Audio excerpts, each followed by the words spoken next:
Good evening or afternoon or morning as it may be, everyone. Thanks for joining us. We're just waiting for everybody to filter in from the waiting room here. Thanks for joining us for another Olive Tree webinar. We're really delighted that you're here. And if you're not here, if you're watching afterwards on recording, we're delighted you're doing that. Got a real just excellent presentation for you today. I'm really excited to introduce you to Dr. Pam Davis. She comes to us with a wealth of experience. So Pam has served overseas in member care, counseling in member care, mostly in Thailand and some other parts of East Asia for over 20 years, and really has a wealth of experience working with people on the field and in counseling specifically. She now, for the past 10 years, has been involved in academia in the US and teaching and directing counseling programs at 2 different universities, is currently at Gordon-Conwell Seminary and heads the counseling program there. Sorry, we're just letting some people in as I'm doing this. So Pam has a number of areas of expertise. Children is certainly one of them. So she comes to us with a lot of good things to say. She's got a lot of content for us tonight, which I think is really excellent. I will just say now that as she's talking, if you have questions or burning questions, she'll provide some opportunities for questions throughout the talk as she's talking, but you're welcome to send them in the chat to me, to Lisa as we're going, and I will pass them along to Pam at the right moments. So she'll ask for questions at certain points, but if you have one as she's talking, you're welcome to send it to me. And when there's a moment to pose that, I sure will. Right, so you can chat to me with the questions. I will go ahead. She's got resources at the end, but Pam, you'll talk about that. So without further ado, that I will hand it over to Pam Davis to get us started. All right. Hi, everyone. Thank you so much, Lisa, for the warm welcome. And for those of you who don't know, I'm actually presenting this webinar from the Olive Tree Counseling Center, where sometimes the webinars aren't from Olive Tree. But I've gotten to be here this past month and see firsthand the remarkable work that God is accomplishing, not only through the counseling staff, but also in the lives of the clients who travel here for services. I am currently a professor at Gordon-Conwell Theological Seminary in Charlotte, North Carolina, and that is where I teach and direct the counseling program. As Lisa mentioned, prior to that, I had a long history, 22 years in counseling, member care, and education in Asia. But for this whole semester, from August to January, I'm on sabbatical from my work at Gordon-Conwell, which is actually why I get to be here at Olive Tree, and it's been such a delight for me. Tonight, I'm going to be talking about the topic, helping anxious children thrive, and also really kind of tweaking it a little bit to talk about the pandemic as well, and how we've seen this increase and uptick in anxiety in children during this pandemic. So as I thought about the big questions regarding childhood anxiety, and these are questions that I get asked over and over again as a child specialist, that I think will be helpful for us to explore tonight, I landed on these 4 topics. First of all, what's the big deal about anxiety? Second, how does anxiety show up in our children? Third, how can I help my child cope?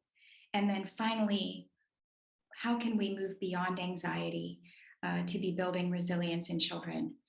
Lisa mentioned this, but I thought I'll also say that I'll take questions at 2 different times in the webinar. First, after that second bullet point there, after we start talking about how anxiety shows up, and then again at the end.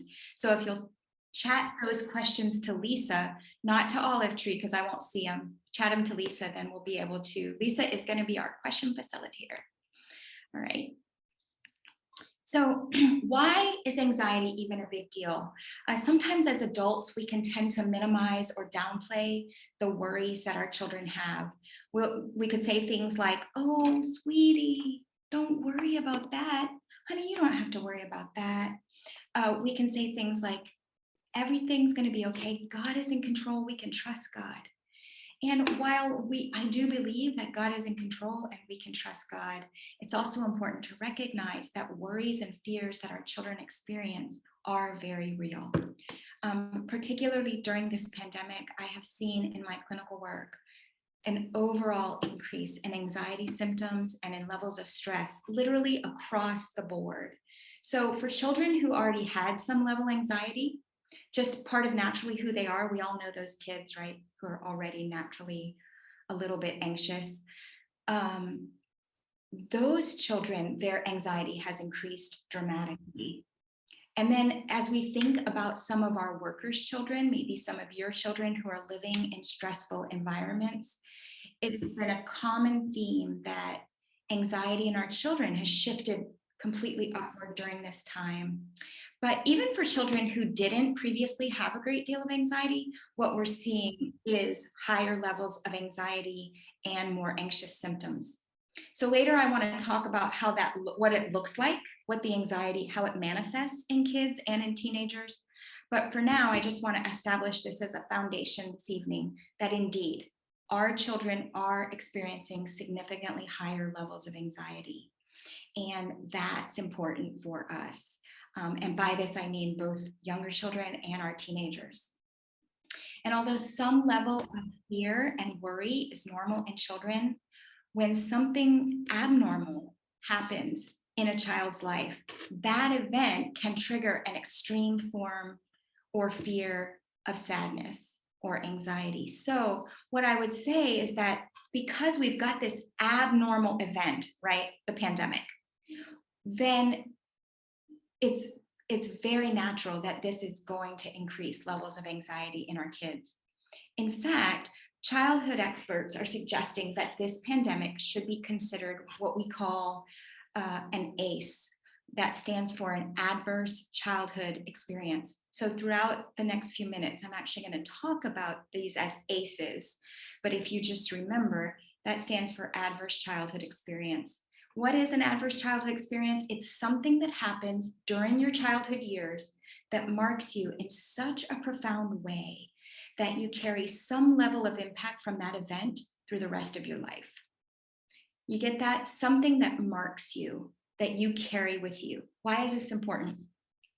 Because research has shown us that children who experience a greater number of ACEs are more susceptible to depression and anxiety as adults. Did you hear that? The higher number of ACEs, the more propensity toward anxiety and depression as adults. Also, higher levels of chronic health problems, heart attacks, cancer, substance use, and so on. So it's really important that we are aware of the number of ACEs that a child experiences. ACEs include the things that you're thinking of: domestic violence in the home, homes where abuse or neglect is present, homes where there's parents constantly in tension, marital discord, where their parents go through a divorce, where one of the parents has a substance abuse problem or is struggling with a mental illness of some kind.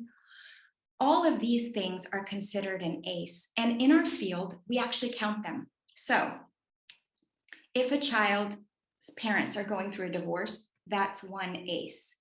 If a child has a parent who is depressed, that's one ACE. Other ACEs, though, are things like growing up in poverty, growing up without enough access to food, growing up in an unsafe environment or an unsafe neighborhood. Or this one that's really come out of recent research, moving multiple times during your developmental years.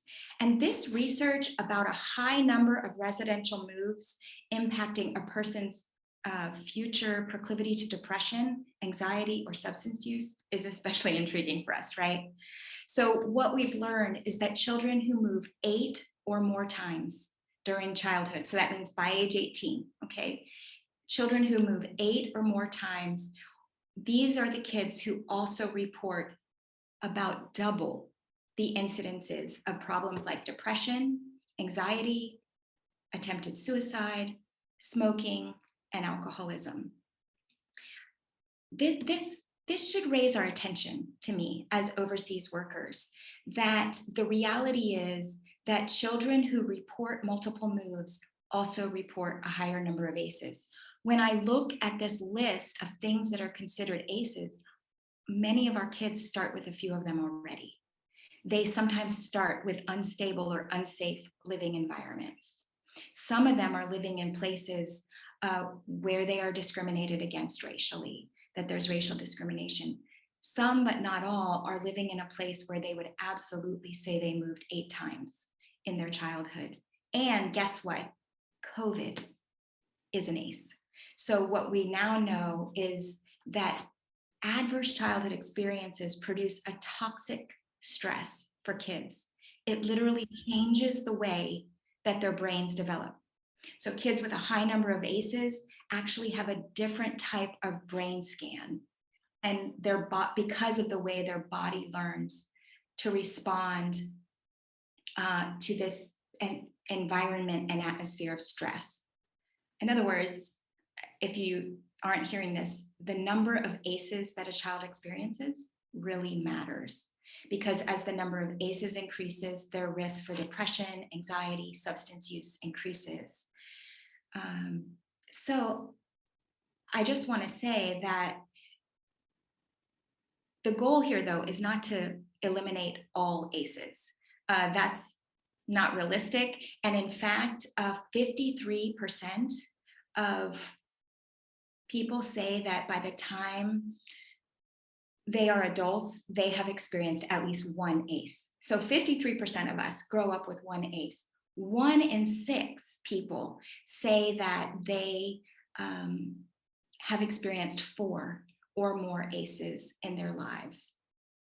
But what this is going to mean for us is that children who, like many of our worker children, who are already living with high mobility, multiple moves, living in an unsafe atmosphere, maybe living with parents in conflict, we are going to see increased anxiety in these children. And then COVID-19 is now 100%, it's been determined COVID-19 is an ACE. So every one of these kids that are under 18 right now have one tally of an ACE in their lives. This, my friends, this is why anxiety is a big deal.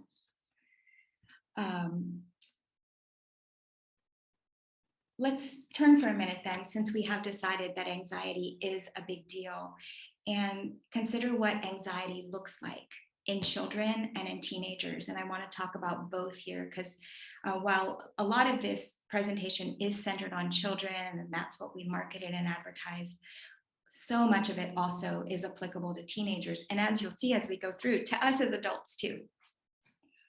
Many children have worries and fears, and I want to clarify that if your child or children you work with have worries or fears, that's a very normal part of growing up. For example, any of you who've had toddlers or been around toddlers know that it's a very normal part of child development for toddlers to feel really worried and distressed when their caregiver leaves the room, especially if they happen to be between 18 months and 2 years old. That's just normal, right? But when a child doesn't outgrow the fears and worries that are typical and that are developmental, or when there are so many fears and worries that they interfere with school or home or friendships, that is when we can see extreme levels of anxiety in children. So what do I mean by extreme anxiety? Perhaps this would be being very afraid to be away from their parents at all, what we term separation anxiety. Maybe the child doesn't want to leave the parents, or doesn't want you as the parent to leave for any reason. That's separation anxiety. If that happens and they're over about 2 years old, we would say that that is out of developmental time and place. It is normal in the first couple of years.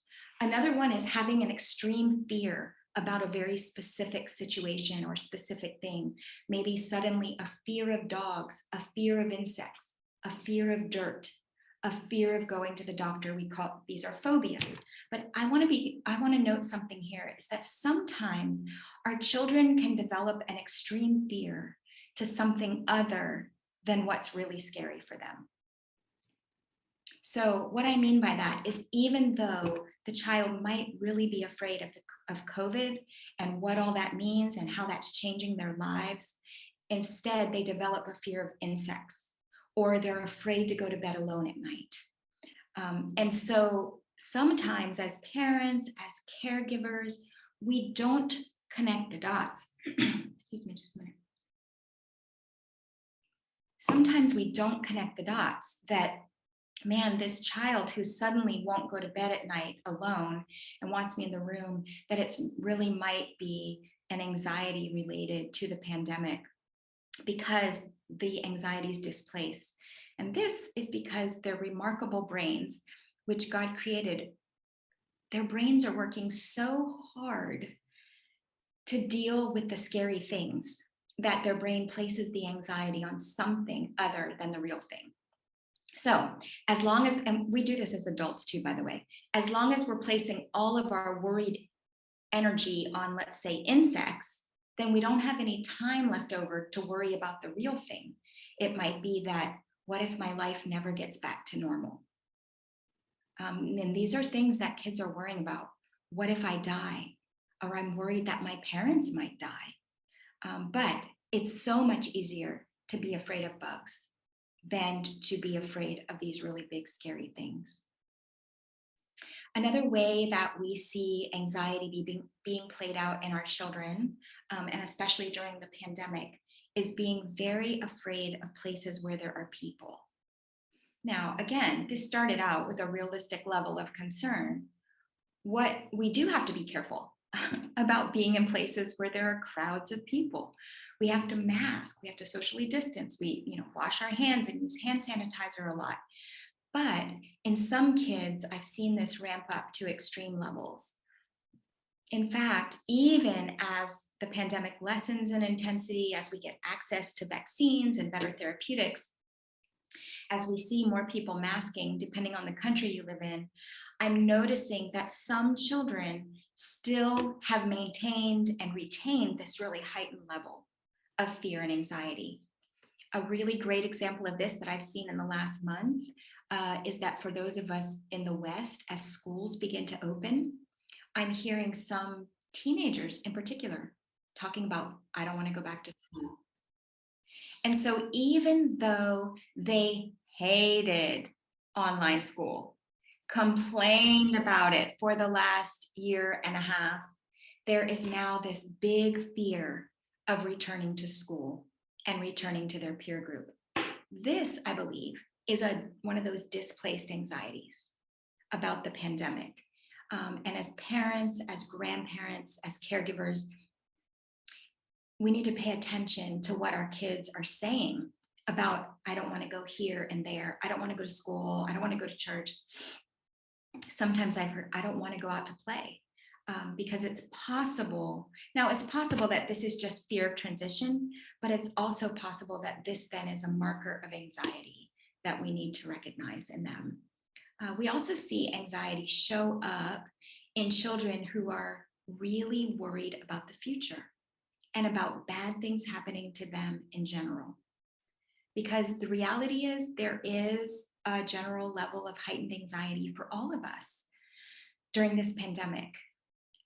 And sorry to say, kids don't always talk about their fears. And I think that's the dilemma for us as caregivers, as parents, as grandparents. Sometimes we are almost hesitant to talk to children about their fears. We're afraid that if we let them talk about it, it might intensify that fear. So we want to do something to avoid or ignore anxious topics. This is what leads to when kids say that I don't want to go to bed, I'm afraid, that we say, honey, there's nothing to be afraid about. Right? This is what leads to this is we're not sure how to talk to them about that. And in the next part, I am going to talk about that, how we can help kids cope. But for now, I wanted to leave this idea that some kids are really afraid of the future. And occasionally we do see extreme symptoms of anxiety in children. For example, you may know of a child who's having repeated episodes of sudden, unexpected, intense fear. And you almost recognize that your kid is coming down with symptoms like having trouble breathing, or they say they feel dizzy or shaky or sweaty, and you can actually see this fear and anxiety take over your child. This is an extreme example, but it does happen. And it also, this is a crucial one for me to talk about tonight, is that anxiety can present as irritability and anger. This is key for us because worries like, will my parents die? Will I ever get to see my friend again? Think about that one for overseas workers' kids who are constantly saying goodbyes. Am I going to get sick too? What if my friend who just went to America for 6 months gets sick while he's there? These kinds of worries can actually manifest as our children being irritable and angry. And quite frankly, if we're honest, I mean, the pandemic is having that effect on me and you too, right? Like we're just sick of it. We can be irritable, we can be angry. So from this perspective, when children are irritable and angry, we can see that sometimes in behavioral acting out. Suddenly, it's not really suddenly, but I'm hearing experiences from parents and caregivers saying they're fighting more than ever with their siblings. They're blowing up more often. They're having all these emotional meltdowns. And sometimes that's just, people say, well, that's because we've been in lockdown. Well, maybe. But I also wonder if part of the reason is because our kids are anxious. They're nervous, they're worried. And sometimes what happens with childhood worries is this behavioral acting out.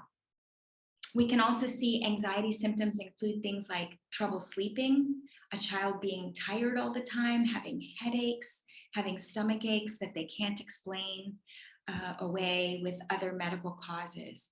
In particular, children who are not talking about their anxiety, they are the ones who develop physical symptoms. And then this last one of shutting down, this is the one I've really seen in teenagers. A reaction of, you know what, I'm done. And so when our kids get to this point, as parents and caregivers, we can feel like nothing's works, right? So then we try to help and we say things like, hey, let's all go get ice cream as a family. And these are real life examples I'm giving you. And the teenager will say, I don't want to, I'm not going. Hey, let's all go for a bike ride. Let's get out of this. Let's get out of this house and go for a bike ride. No, right? There's this shutting down. I'm not going to school. You can't make me. I heard a story recently about a kid who made a loop video to put on their school attendance so that they wouldn't have to go to school, right? So it looked like they were there and the teacher didn't know any difference. I've really seen this a lot in teenagers, this shutting down. And in these situations, I think it can be difficult to separate anxiety from depression. And that's really key because any of you who are in any kind of, whether it's healthcare or mental health care or member care, probably know already that anxiety and depression are like two opposite sides of the same coin. In fact, we usually can't talk about anxiety without talking about depression, because the symptoms are so overlapping. For example, having trouble sleeping can be a symptom of both anxiety and depression. No longer wanting to do fun things or avoiding the things you used to enjoy. Overlapping symptom of anxiety and depression. And even though we're not talking about depression in children, that could be an entirely different webinar. For now, I think it's important to note that these two ideas, anxiety and depression, are sometimes hard to tease out. Finally, before we kind of take some questions here, especially about all of these symptoms and ACEs and all of that, let me just say before we get to that, that some level of anxiety is completely healthy, and that's really important. Sometimes when we feel anxious, that is actually our sign that something's out of whack, something is not as it should be. So I want to be clear tonight that our goal is not to completely eliminate anxiety for our children or for ourselves, but our goal is to help our children cope in manageable ways and develop resilience, which we're going to kind of cover in the second half. But before we do that, Lisa, what questions do we have? Yeah, a couple have come through, and feel free to send me more as I'm talking, or Pam's talking in the next minute, if you have questions right now. So the first question, I saw red flags going up when you talked about people moving, eight childhood moves or more, knowing this population. So a question came through about what classifies a move then in that? Is it just between houses? Is it between cities? Is that countries? Sure. What classifies as a move in that research? And let me tell you about the research itself, which probably I'm not sure that it got it dialed down that deeply. I actually want to briefly talk about the research, but then actually address the question behind the question that isn't really asked in that question. So first of all, the research was done on 8,000 adults with an average age of 50, so that they were able to look back. It was done in the US, but people who had grown up and lived all over the US. Military personnel were included, children whose parents were overseas businessmen, children whose parents were in faith-based mission work. So it carried a wide range of adults looking back at their childhood. I also want to be clear, though, that whether that meant across town to a new country, I don't think that the research actually got that specific.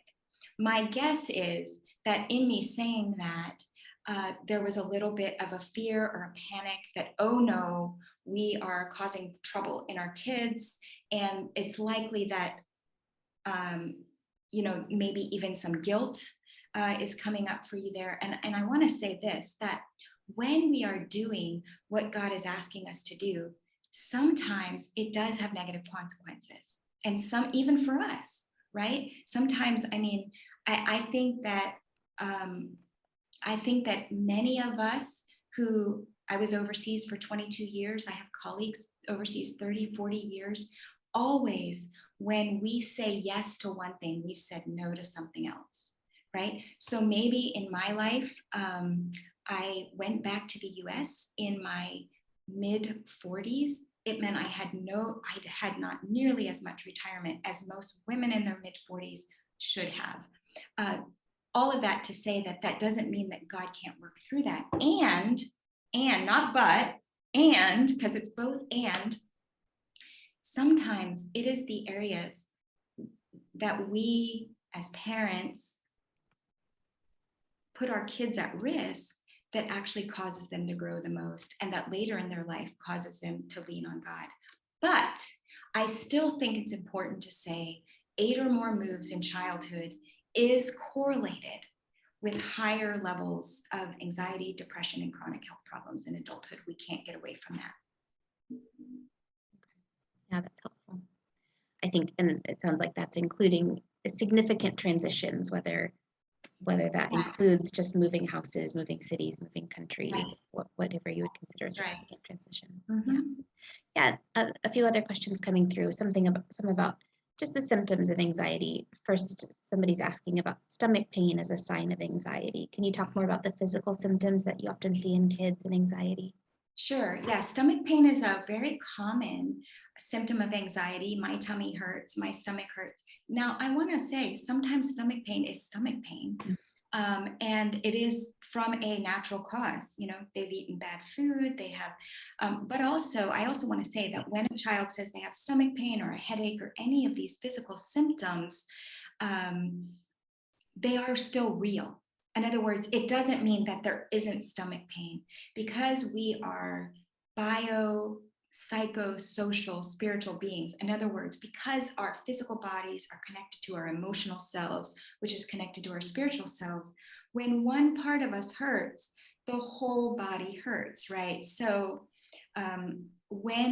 if we're worried, I think many of us as adults know this. You can feel when you have extreme fears about something, you can get a headache. You can feel like you need to vomit. You can, all of these things. Our kids have those same experiences. Great. Another one asking about play. So knowing that play is a child's language in a lot of ways, especially in younger kids, what kind of play might you observe anxiety coming out through, or do you see it in coming out in any specific ways through a kid's play? Yeah, and I'm actually going to talk about play as an entire point in this webinar in just a few minutes. But yes, whoever asked the question, I do want to say that you can watch a child's play directly, and we'll talk about play in a minute. You can watch a child's play directly to see what they're worried about. If your child asks you to play, find time to play. Because when a child asks you to play, it's similar to your teenager or your spouse saying, hey, can I talk to you about something? Thanks, that's great. I think that's all the questions for now. Okay, all right, great. So the real reason you came tonight is how do we help our children cope, right? Both now during this pandemic and afterward as well. Because these principles in the second half of this webinar will apply far beyond just dealing with the COVID virus. So the first way that we can help our children cope with anxiety, and perhaps the most important thing of all, is to take care of your own anxiety. I can't emphasize this strongly enough. How we deal with anxiety as adults really matters. And how you are dealing with anxiety lays the groundwork for how your child will cope with anxiety. You remember what they tell us on the airplane, right? Put on your own oxygen mask before you put on the oxygen mask of the person sitting next to you. So what this often means is that you, as the adult, you have to find a way to manage your own anxiety first, because the reality is that as adults, we have had our own healthy dose of anxiety, stress, and worry during this pandemic. It can mean that you need to find friends that you can talk with. It might mean that you need to get into counseling for yourself. But in particular, it means it's best not to process your worries with your children present. Instead, find some trusted friends that you can process with. And I would say be aware of what your kids are hearing you talk about, what they overhear on the phone, what they're hearing you talk about to each other. During these times, children, and all the time, but especially now, children mirror their parents, and children look to their caregivers as their safe place. So if a parent senses that if a child senses that their parents are worrying, they're going to pick up on that. They're going to be like, oh, mom and dad are worrying. Maybe I better be worried about this too. And so I think that's really important. I can't tell you the number of people, the number of children that I see. And when I ask, is there a parent who's also worried or struggling with some kind of anxiety? There often is. I want to say this too, that anxiety is one of the most genetic struggles that we deal with for our children. So almost always, when I have a child who has extreme anxiety and he can't get over it, she can't get past it, if I ask the question, does a mom, a dad, a grandma, a grandpa, an aunt, or an uncle also have an anxiety disorder? The answer is almost always yes. There's almost always someone at that close relational level, mom, dad, grandma, grandpa, aunt, uncle, who also has anxiety. So a lot of times we also have to recognize that children are born with this, but then when they're put into stressful situations, it can create a higher proclivity to anxiety. The second thing that we can do to help our children cope, and these are just practical ideas, limit exposure to media and the news. Children absorb so much of what is going on around them, even when we think that they are unaware. So I would say pay attention to what your kids are overhearing. It is not helpful for children to be hearing the daily death tallies. It is not helpful for kids to be hearing about the Delta variant that is like taking over, that you have to be more careful. It is not helpful for children to see images related to death. For some children, this is very alarming, even if they don't say it. So I also want to say for children with access to tablets and smartphones, which is almost all of them, especially if they're doing online school, ensure that they are not able to access news reports or social media feeds that are tinged with this doom and gloom. The social media is a whole nother topic altogether, because it is very challenging to be able to monitor what our kids are seeing. And honestly, this is a great principle for you as well, to limit your exposure to media and the news.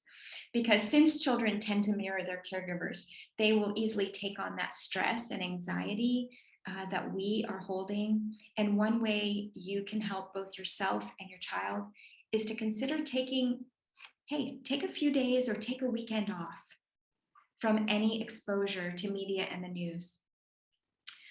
One of my true confessions, I can kind of be a news junkie. And so, I mean, like literally, like watching 2 different news reports in the morning, watching another one in the evening, scrolling through news, getting the news flashes on my phone. And one of the things I've personally done is to take the weekend off from news. All news, literally. On Friday night, make it a point that from Friday night till Monday morning, I don't access any news at all. And guess what? Not much changes from Friday to Monday. If you actually avoid social media and the news. So here's something, maybe you implement this as a family. Like, we're not going to watch any news, or we're not going to use social media on the weekend, because getting onto social media automatically gets you onto the news feeds. Another thing we can do is answer their questions and remind them that you know how to keep them safe. This concept of ensuring safety is really key for helping children manage anxiety.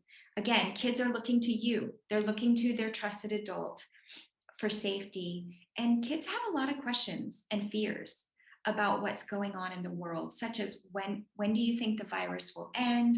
Why did God let this happen? Why can't God just end the virus? Are you going to die? Is my friend going to die? And so I think it's important to answer their questions with simple facts, but also to reassure them that they're safe. I think this is really key. Even if you don't believe it yourself, by the way, that goes back to the first bullet point, then take care of your own anxiety. Even if you don't believe that your kids are safe, I think it's really important to say to them, yep, some people are dying, but I want you to know that we're doing everything we can to keep you safe. And I like to use this phrase, if you are the mom and dad know how to keep you safe. When I'm working with children, even the children I've seen here at Olive Tree, one of the things I'll say to them often is, but your mom and dad know how to keep you safe. Mom and dad know how to keep you safe. So you know what? We're washing hands, and we're staying, we're wearing our masks, because this is how we stay safe. And so I think that it's really important to use this language over and over, because some kids don't voice their fears out loud. So, let me suggest making occasional spontaneous statements. For example, maybe you're just sitting down to dinner, everybody's getting their water, and say, wow, we're all safe right here in this family. We're all sitting down safe right here together to eat dinner. Those kinds of things, they stick in the minds of children. Isn't it true that the things your parents said to you over and over again stay with you, right? And for good or for bad. My mom used to say to me, I was just sharing this with someone this week, every time I left the house, or she left the house, she would say, you be careful, I'll be prayerful. Well, now I say it to my dogs and my cats, you be careful, I'll be prayerful, right? Because it's something, this is the kind of statement that we can incorporate into saying to our kids, boy, we sure know how to be safe in this family. This is a safe family. That can be really, really important. And let me clarify one thing. If it's not, like if you're like, Pam, I can't say that because actually our family's not safe, then I'd say you need to go back to that first bullet point, taking care of your own anxieties and fears, and how can you create a safe environment for your children. The next bullet point here, helping our kids cope, and I feel this one strongly. This is going to raise a lot of red flags and people get mad at me for this one, but it is still what I believe. Parenting is more important than schooling. I want to say that again because I believe it so intrinsically. Parenting is more important than schooling.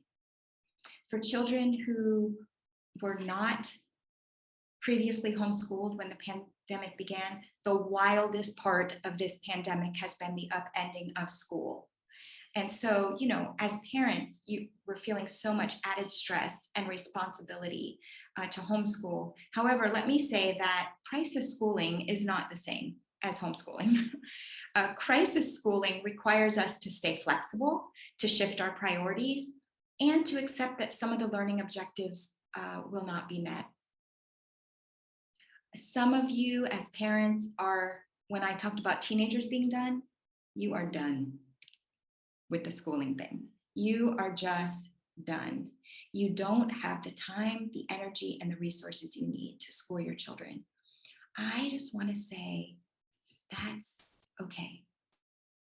Parenting is more important than schooling. I promise you this will be okay.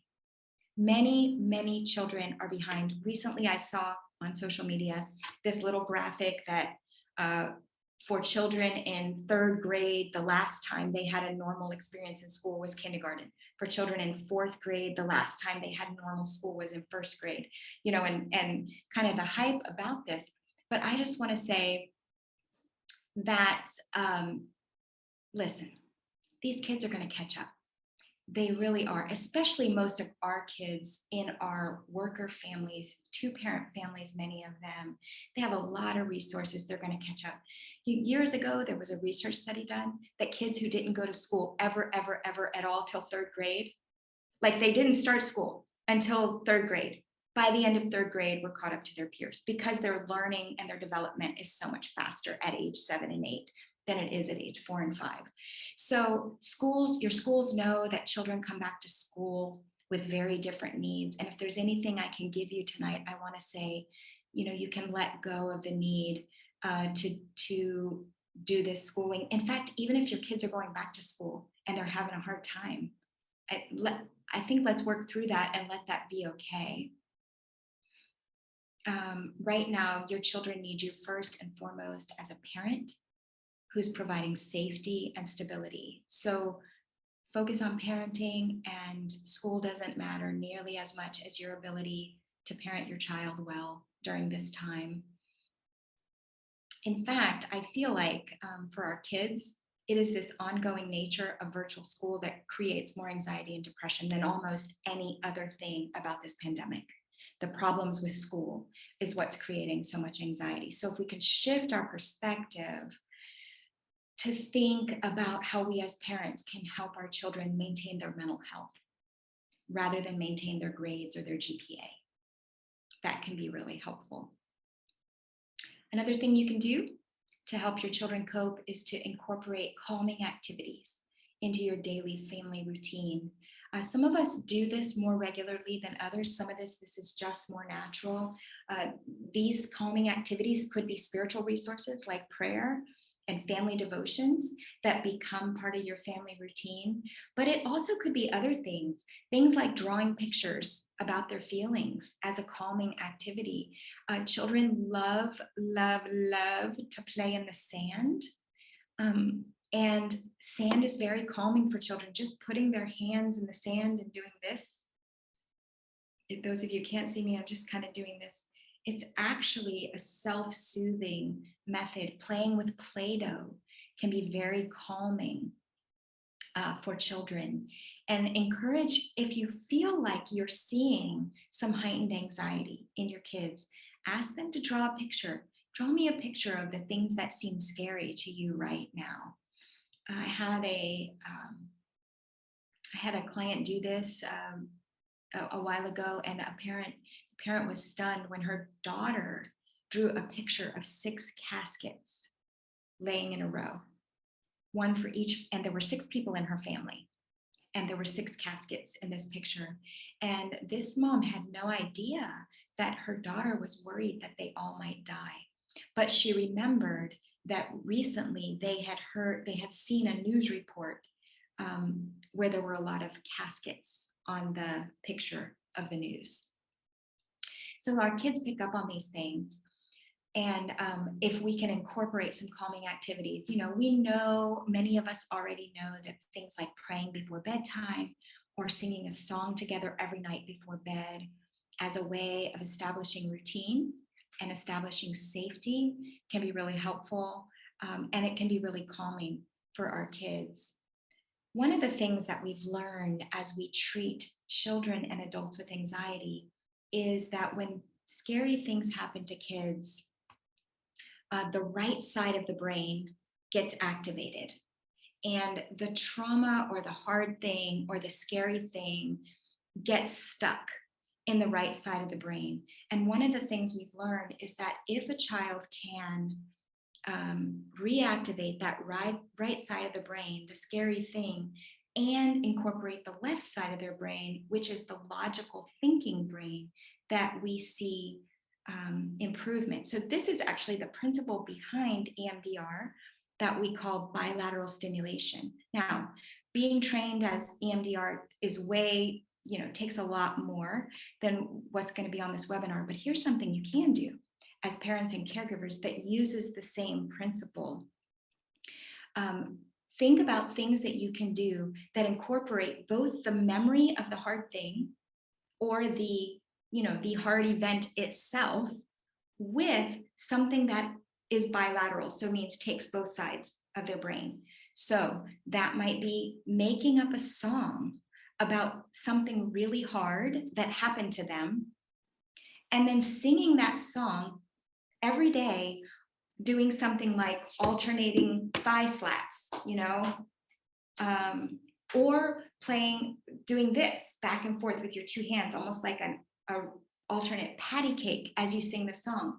This can be something as, for older children, for teenagers, playing basketball, which is very bilateral, okay? Playing soccer, which is very bilateral, takes both sides to play soccer, takes both sides to play basketball. And while they're doing that, talking about the hard things.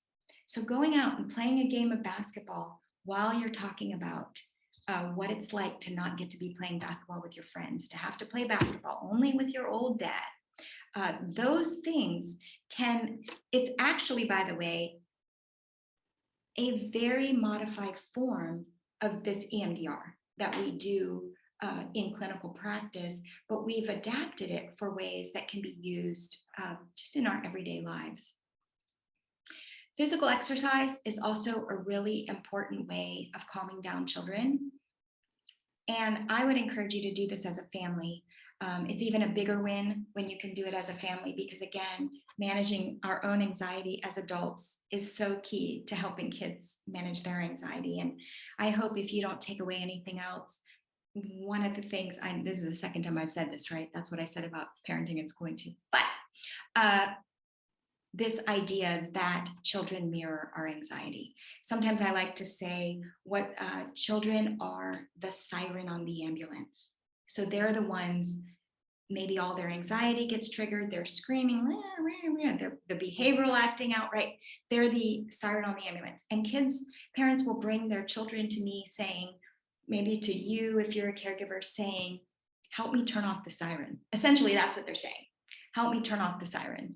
But the reality is, look, if we turn off the siren, it doesn't do anything to take care of what's really going on in the back of the ambulance. And that's what needs attention.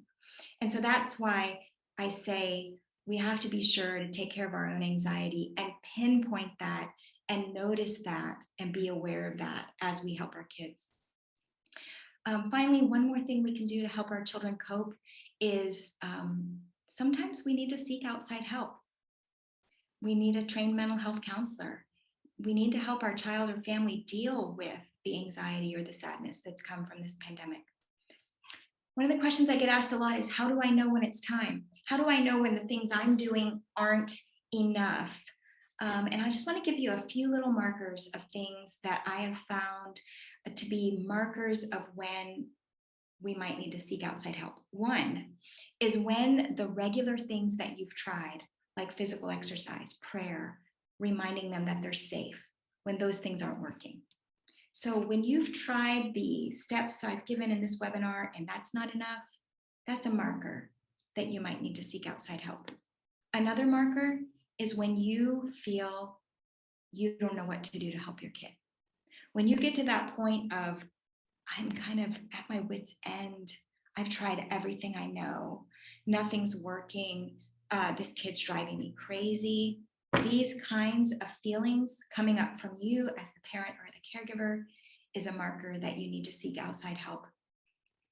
Another marker is if your child ever expresses a desire to hurt themselves or to hurt someone else, that is a clear marker that you need to seek outside help immediately. If they're saying they want to die, if they're saying that they want to kill someone, that is actually usually a marker that you're going to need something beyond your family. The reality is that the pandemic has been hard for everyone. Hard for kids, hard for their parents, hard for their grandparents, hard for people who live alone without children or parents. And it's no shame to admit that we need outside help. If our ultimate goal is to figure out what we can do to build coping skills and build resilience, what we want to do is be able to use this pandemic as a way to build coping skills for the future. By the way, that's what I'll say, going back to the question about, but what if we've had multiple moves? Oh no, have we created an ACE for our child? Yes, you have. You've created one, and many people have one, but you've also given an opportunity to help that child build resilience and coping for the future, which is what we'll talk about next, building resilience. One of the best ways that we can build resilience in our children is to remind them that they can do hard things. The definition of resilience is being able to bounce back from stress, being able to bounce back from hard times or adversity. When children are resilient, they are braver, they are more curious, they are more adaptable, and they are more able to love and to be loved. So they're able to receive love, they're able to give love. All of this is an outgrowth of resilience. So all of us are going, I want that.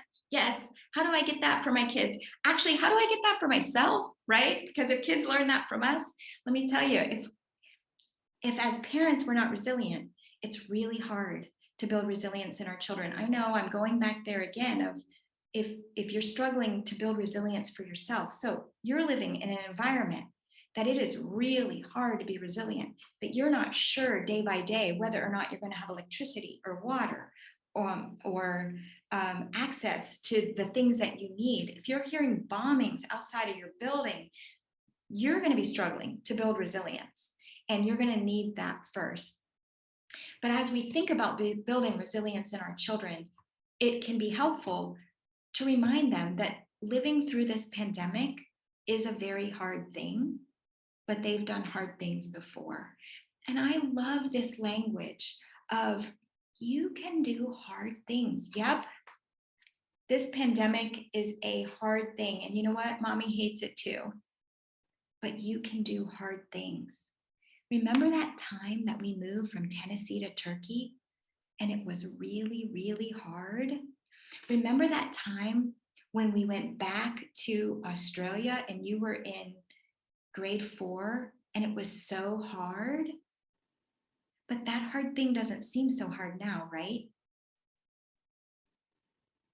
And so remind children that this is a hard thing, but they can do hard things. And it's so much easier to do hard things with other people helping us. On our own, we cannot conquer this pandemic, but together we are stronger. So I like to say, I want to say that I've heard a lot of child experts talk about saying to kids, we can do hard things, you can do hard things. I don't hear this part a lot. This is the part I've added, we can do hard things together. And I think that's really important, that look, this might be hard to do on your own. If you want to try to say this to your teenagers, look, if you want to try to do this on your own, it's going to be way harder than if you try to do it together. You know, that old African proverb, if you want to go fast, go alone. If you want to go far, go with a group. And you know, that is instructive to me too. I can be someone who's like, let me go real fast and get it all done, right? And then you burn out. So we can do hard things together. I promise you, this pandemic is not the last hard thing that our children will have to face in life. But this hard thing can build strength to handle other hard things that are for sure to come. So if we think of this pandemic as an opportunity to build the coping skills and the resilience that we need for the future, it can be redeemed. For Christians, we live by the value that Christ is our strength and that we can do all things through Christ who gives us strength. And I think this emphasizes the importance of not being isolated or alone during these times. It is through Christ and together with Christ that we can do hard things. Another way that we can build resilience, like in other words, okay, we're doing the coping skills, but how can we go beyond coping to build resilience? Another way is to develop new rituals in your family. Rituals that will specifically be remembered as part of this pandemic. You're like, no, I don't want to remember anything about the pandemic. Yes, you do. You do, because you want to remember and create new rituals. And by this, I'm not talking about washing our hands or wearing a mask, because these have certainly become rituals, right?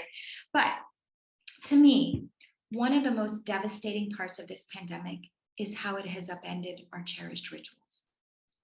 How we spent Christmas alone. How we are no longer able to celebrate birthdays together. Our kids no longer get to play soccer with their friends. Our teenagers don't get to hang out with their groupies. They don't get to go to church in the same way they used to. And I want you to think particularly about how consequential this is for teenagers who developmentally, if we think about developmental theory, as a teenager, your peers are more important than your parents. I mean, when you're a teenager, your parents suck and it's all about your friends, right? I mean, that's just the way it is. And that's developmental, and they get through it by the time they're in their 20s. And then, wow, I don't know why I missed all this with my parents, right? But as teenagers, this really is an important developmental time for their peers. It's normal for teenagers to want to move away from their parents, to want to develop more of an identity with their peer group. But this pandemic has thoroughly destroyed their ability to maneuver normal developmental transitions. And that's a dilemma for our kids. And so one of the things that you can do as a family is to develop new rituals. I would say for your teenager, some of that might be about virtual gatherings. Now we are getting some more safety, right? Where they can get together with masks, or even sometimes in outside environments. We're seeing more of that. But I would also say make some new family rituals. Maybe, institute a ritual of doing something hard together on Friday nights. So making pizza together on Friday night. And, if you were here in Turkey, that's actually kind of a hard thing to do, making pizza. So it actually kind of fits together. We can do hard things. I'm being a little silly, but maybe you think about all the time you used to spend in traffic, taking your child to school or picking your child up from school, and instead develop a new family ritual during that time. Hey, we're going to go get ice cream every Tuesday. Something that's fun, And that's a new ritual. Maybe for some of our kids, it's something like, hey, why don't you have dinner at the time your friend in this other country is having a snack?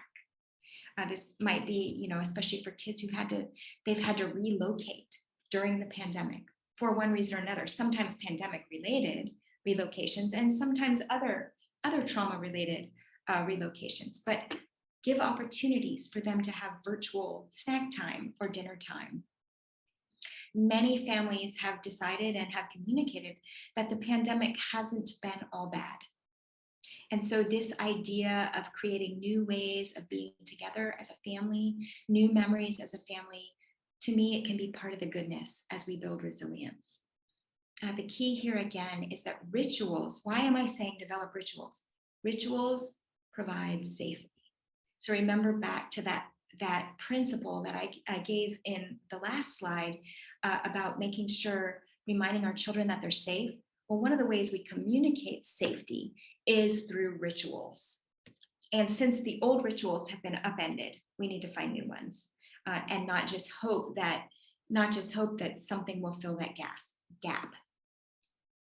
And now I want to talk a little bit about the importance of play for children. Somebody asked this question, and how play can be instrumental in developing resilience in our kids and helping them to manage their anxiety. Play, we know, is developmental for children.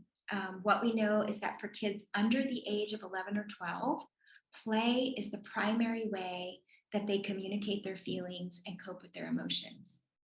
Young children aren't naturally inclined to talk about their feelings, although sometimes as adults we do want them to do that.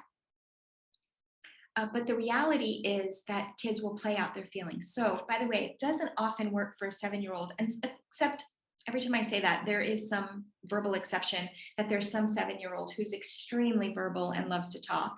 That does happen. But typically a 7-year-old, to say to them, what were you thinking when you hit your brother? Why did you do that? You're not going to get nearly as much as if you sit down and play with them. Because children will play out their feelings. So you might see a young girl who is fearful about illness play out that all her toys are sick and needing to go to the hospital. If you see a child doing that, playing out themes of sickness, that's a clue to you. Someone asked the question, what does anxious play look like? Well, there's one. There's an anxious play about illness. If you see when a child is playing a boy who is frustrated and angry, setting up a scene with toy soldiers who are in a big battle, that can be a sign of anxiety and frustration about the pandemic. So especially, I've seen a lot of play in kids during this pandemic about winning and losing and about the battle. And I think that is a direct metaphor for how we all feel like we are in a war with this pandemic. The idea of play being the primary language of younger children is key for us as parents, as grandparents, as caregivers, because what I want to challenge you to do is listen to the play of your children, to hear what they might be trying to tell you, and play with them. You might discover that one way your child is expressing a need for help or communicating that she's anxious or sad is by asking you more and more often to play with them. Now, I heard this just recently, by the way. It was actually from a friend, not from a client, but she said, I do not know what is going on, but every time I turn around, she wants to play. She used to need me to play all the time. And I looked at this woman, and again, just my friend, I said, oh, good. Because what that really means is that internally, something is going on for her, that she needs a little bit more expression. And so when a child asks a trusted adult to play with them, it is very similar to when we as an adult reach out to a trusted friend and say, hey, I need to talk a bit. Can we just get together? Can I talk? Because play for children has the same therapeutic benefit as talking for older kids. Let me reverse that, erase. Play for younger children has the same therapeutic benefit as talking does for older teenagers or for adults. So pay attention when your child asks you to play, and say yes as often as possible. And keep this in mind too.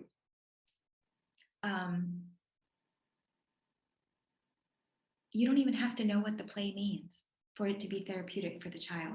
So you don't have to be in this, I gotta figure out what they're playing. Nah, even those of us who are play therapists, we can't always figure it out. The idea is that the play in itself is therapeutic for children, even in the same way that talk is therapeutic for adults, even if all the other person does is listen. So just hold the space for the child to play. You might even consider that playing together as one of the rituals. Like, can you create a ritual of 30 minutes once a week, playing one-on-one with each of your children? 30 minutes once a week with each child. I would say no beeping, buzzing, or electronic toys. Only good old-fashioned imaginative toys, where your child gets to lead in the play and gets to be in charge, and your child tells you what to do. Why does play build resilience? Why do I have that down here, that play builds resilience? Because in play, children can work out the solutions to their problems. In play, they can let the hard things happen to the toys. And in so doing, they gain confidence for themselves. And building confidence is a key way that children become resilient. If you want resilient children, we need to develop children who are confident, who have the idea that they can weather hard times. And we build confidence through play. And I want to add this, through risky play. Risky play is a little hard for adults to watch. Allowing that child to climb a tree just a little higher than what we would wish is the kind of risky play that builds confidence in a child. That he or she says, I can do something I've never done. Mom, look how high up in the tree I am. I'm almost ready to touch the stars, right? Risky play, defined as an activity. What do I mean by risky play? It carries the risk of physical injury while also helping children test limits. So maybe letting a child bake cupcakes unsupervised. Making eggs unsupervised. That's an example of risky play. Risky play will let them have confidence that they know how to solve a problem. Now, I want to give a caveat that we all know kids who take way too many risks. And so in saying this, I am not advocating for allowing all play, no limits, but instead to consider this category of play as a way to build resilience. And this is true, by the way, for us as adults as well. Just yesterday, I had this experience. I'm here in Turkey visiting, and the dear friend that I'm staying with said, let's go swimming in the sea. I'm like, yes, let's go. And by the way, I've been in the sea 3 or 4 times, and it's been this lovely, calming, delightful experience. Well, my friends, yesterday, it was like these crashing waves, and we still went in. It was a risky play. We still went in, but there was like, my friend said to me as we were in there, she said, wow, this really takes some swimming to stay afloat. And it did. 6-foot, 8-foot waves just coming over us. So scary that it was like we had to watch to be at just the right moment to get out. Like, because if we didn't, we were going to be crashed into the rock by a wave just getting out. Now, why am I telling this story? Risky play, right? Builds resilience. I feel more resilient than ever. I'm like, come on, can take it, right? And we don't even realize that risky play builds resilience, not only for us, but for our kids. But it truly does. And particularly during this pandemic, building resilience through play is more crucial than ever. So as we wrap up and get ready to turn, we have about 15 minutes for questions. I want to bring us back to where we started, which is the impact of anxiety on our kids during this pandemic. The mental health of our children and of our teenagers have definitely been affected. during this past year and a half. All of things like misinformation, canceled plans, scary talk, upended lives. These are the things that we are dealing with in our families. But I will say that in the midst of this, I want to remind you of the power of hope and that we are not without hope. Because as Christians, we can be sure and we can reassure our children that God will not give us any situation that we cannot handle. It might mean it's hard. It might mean that he's asking us to do hard things, right? God never promised to protect us from hard things. He promised to be with us in the middle of hard things. And these are the truths that we can remind our children of during this time. These are the truths that I need to remind myself of during this time, because kids take their cues from their important adults. And so it's important for us to manage our own anxiety. And as we hold on to hope that God has a bigger plan and a bigger purpose than this virus, as we allow ourselves to engage in play and new rituals as a family, we will help our kids build courage and build resilience. All right, questions? Okay, feel free to send them to me. I'll start with the one or two I already have. So somebody, as you were talking about the age of children, 12, 11 and under tend to communicate through play and process through play. Somebody's asking about boys in the very tricky range of about 12 years old that aren't necessarily quite in that deep in the play anymore, but aren't so great about being verbal or communicating about their feelings. How do you enter in with them, either to talking about their feelings or helping them process? Sure, it's a wonderful question. And I would say, while we do see it in boys, I think we see it in girls too. That tween age, right, around, and I would say it's about 11 to 13, where they're too cool to play. But they're really not quite developmentally ready to talk about their feelings. Yeah, what are some of the ways they can play? Games are a wonderful way.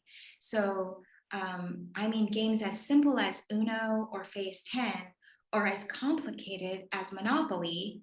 But essentially, what the game does, and what's really important for this tween years, is that the child doesn't have to have direct eye contact with you. So what you're doing is you're just playing cards while you're talking, or you're playing Monopoly, and it might be that only 35% of the time is spent talking, but it's spent talking. Another great one, man, some of the best conversations you can ever have with kids that age are in the car, if you happen to have access to a car, where they're in the seat next to you or in the seat behind you, and they're not looking at you, right? You can have these wonderful conversations in the car, or while you're walking, again, side by side, you're walking somewhere.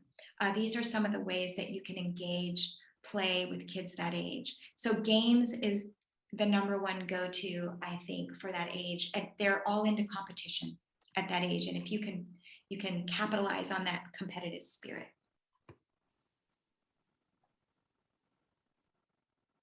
Great.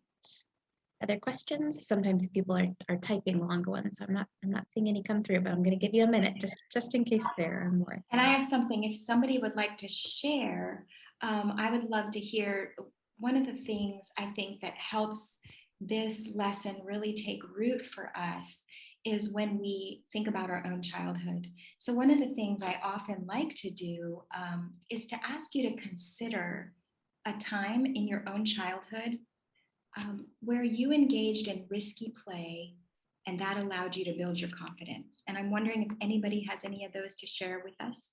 If you don't want to share publicly while you're thinking of that, I do want to encourage you to think this question through and to share it with somebody by tomorrow, of something about your childhood that you engaged in risky play, and looking back, you realize that risky play allowed you to build confidence. Now, I'll share one from my life, and then hopefully somebody will share from out there too. But when my mom, and realizing this was a different time and a different, I'm in my mid 50s. So different time, different space. But she would say to us, my brother and I, to go bike ride, like get out of the house. You guys are in the house too much. And she would give us a lunch and she's like, just be back by dinner. I mean, we would spend 7-8 hours out on our bikes. And there was this old construction lot at the end of, that was probably a mile away. We'd ride our bikes down to this construction lot and we'd like climb all over that thing. Man, we thought we were like so scary because, you know, wow, we're like climbing on these like rocks and these beams and everything. Was it risky play? It was. But those are the kinds of things that build resilience in kids. Now, we didn't tell my mom about that till we were like much older. But that was one of the ones that comes to my mind about risky play. Anybody else have an example to share? Well, that makes me think of a couple questions about risky play as it pertains to teenagers. So somebody asked, having missed the opportunities for allowing risky play in my kids as younger kids, can you give more examples for teens? That made me think of, and I'll let you answer the question, but my example that I was thinking of was traveling by myself when I was 14 or 15 on a short-term trip to another country. So got on a plane and went to another country. Somebody met me on both ends, but it was an example of traveling by myself. It was fun, it was exciting, and it was certainly risky. I didn't have a cell phone at the time. It was just one of those things that, you know, seemed normal at the time, but my parents allowing me to do that when I was 14, 15, was something that taught me that I could do it. So other examples for teenagers, other thoughts? Yes, right. It's a great question about risky play for teenagers because teenagers are inherently risky. You don't need to give them opportunities for risky play. They will find them and they will take them and they will scare the socks off you. So actually, usually by the time they become teenagers, we have to modulate it a little bit. But I will say this, I think the question was, you know, if we have missed the opportunity for risky play with our children, what can we do as teenagers? I wouldn't say necessarily trying to incorporate risky play for teenagers because they will already do that on their own. But a great example, the example I gave of swimming in the sea yesterday together. So maybe doing some risky things as a family could be an example of how you do that for teenagers. You know, we're going to go hiking in this, and it's going to be hard, and it's going to be risky, but it's going to be playful. We're going to go, you know, something like that, I think is a great way, especially if you can incorporate the family experience with that, with your teenagers, that can be really useful. Somebody sent in this example and I love it. I think it's a great one. She said, a friend and I decided to walk in a straight line and figure out a way to navigate any obstacles we came to. We were out in the woods, had to climb boulders, cross a creek, and other challenges. Yes, that's a great example of, and you know, so I love that one because, you have to think about the metaphor for that, right? Climbing boulders, overcoming challenges. Wow, what a metaphor for doing that for the rest of our lives. And that's how that kind of play works for our kids if we give them that opportunity. There's another question about going back to bilateral activities for kids who don't like sports very much, aren't very sporty, and don't like singing necessarily. Maybe some other examples of bilateral activity. She's asking if sewing can be bilateral or other crafts especially. Yes, so that was me, by the way. I was like the world's least athletic person. It's amazing because I would call myself a fairly good athlete now, but as a kid, I hated all sports. My mom had to put limits on how much I read every day. The hours, I'm talking hours, the hours of reading. I mean, maybe that's why I got a PhD. I don't know. But we had a rule in the summer that as many hours as I spent reading, I had to spend outside. It was like torture for me. It was why I had to go with my brother on my bike, right, to the construction zone, because if you read 4 hours a day, you need to play for 4 hours a day. Okay, I lost the question. Other examples of bilateral activity. Yes, okay. So for kids who don't like to play, that was me. I was the kid who wasn't very into sports. But yeah, there's all kinds of cooking, anything that takes both sides. Sewing would absolutely be that, especially, you know, the if it's the kind of sewing that's a foot pedal, right? So you press with your right foot, but normally if I'm doing this right with sewing, you guide the material with your left hand, right? So you press the foot pedal to make it go with your right, and you guide the material with your left, and that's bilateral. Anything that requires right and left at the same time. So here's the principle in that. If you have a child who sews, and while they're sewing, get them to talk about their hard things. That's the way it works. It's pretty fascinating. It's pretty fascinating. It's why, by the way, those of you, any of you who are runners, it's why you say, man, I don't know why, but I get the best ideas and I solve all my problems when I go for a run. It's actually this principle right here. It's right, left. Most of us, when we run, we go right, left, you know. And so it's bilateral, and we're thinking about our problems, and we come up with solutions, and we feel better. And it's actually this principle of getting our right brain and our left brain integrated. The speed doesn't matter. You can also walk and accomplish the same thing if you're not a runner. Yes, thank you, Lisa. Speed doesn't matter. And it's why also going for a walk with a friend, if you talk about what you're struggling with, helps you. And that's a great one. If you happen to have teenagers who like to talk, whether they're male or female, because I realize we often say girls like to talk more than boys, but sometimes some boys like to talk a lot. It's a great way to help them, is to just go for a walk and let them talk. Yeah. Okay, questions I think we're done posing questions, unless somebody's typing a really long one. It sounds like everybody's on the same page here. This has been excellent information. I think you've given us a lot of really thorough information here. I'll just mention, or give you the chance to mention, some of the resources. I am going to share this page, and my understanding is that, hold on just a second while I get there. It's taking me just a moment.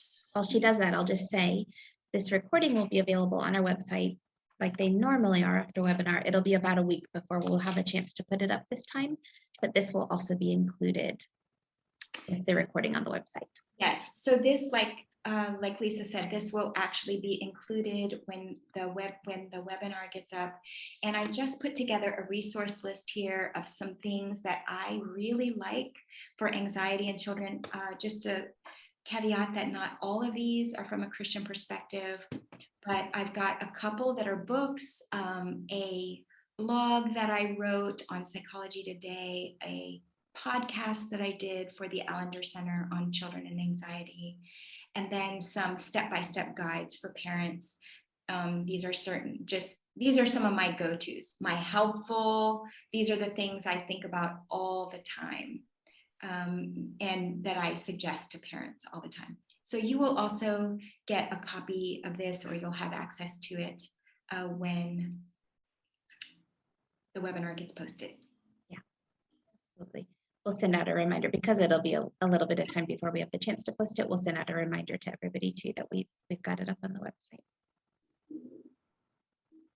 Okay, everyone, thanks so much for joining us. Pam, thank you very much for your time and the energy and effort that went into this. I think this is excellent information. It's all extremely relevant, whether you have children or you're supporting children or just know people who have children. This is really excellent information, and we're very glad to be a ongoing resource for you. If you have questions, or there's things that you think, oh, this has really sparked something, and maybe at that point when Pam talked about getting extra help, you decided, oh, that's me, it's time, this is my sign, then please feel free to email us. You can contact us through the website at olivetreecounseling.org, or email info@olivetreecounseling.org, and get a hold of us to have a consultation or seek counseling for yourself or an anxious child. And we are happy to hear from you. So good day to all of the rest of you. We're really happy to have you join us, and we'll see you next time.